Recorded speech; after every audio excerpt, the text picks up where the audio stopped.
રાધનપુરના ધારાસભ્ય ગ્રાન્ટ ફાળવવામાં વાલા દવલાની નીતિ અપનાવતા હોવાની ફરિયાદ. રાધનપુર સર્કિટ હાઉસ ખાતે સોમવારે મળેલી જિલ્લા ભાજપની બેઠકમાં તાલુકા સરપંચ એસોસિએશનના પ્રમુખના પતિએ લેખિતમાં રજૂઆત કરી. બાદરપુરા ગામના સરપંચ અને રાધનપુર તાલુકા સરપંચ એસોસિએશનના પ્રમુખ માણિકબેનના પતિએ જિલ્લા ભાજપ પ્રમુખ રમેશ સિંધવને રજૂઆત કરી.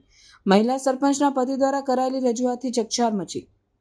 મહિલા સરપંચના પતિનું કહેવું છે કે ધારાસભ્ય પોતાના મળતિયા સરપંચો અને ગ્રામ પંચાયતોને મન ફાવે તેમ ગ્રાન્ટ આપે છે.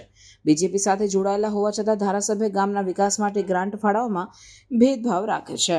મારું નામ સોલંકી મુકેશભાઈ છે. મારું ગામ બાદરપુરા છે. અત્યારે મારી વાઈફ સરપંચ છે અને રાધનપુર તાલુકા પંચાયતના એસોસિએશન પ્રમુખ છે સરપંચોના અત્યારે. અને દરેક સરપંચો અમને રજૂઆત કરે છે કે રાધનપુરના એમએલએ લવિંગજી સાહેબ કોઈ ગ્રાન્ટ આપતા નથી અને ગામડામાં અત્યારે ખાસ વિકાસની જરૂર છે.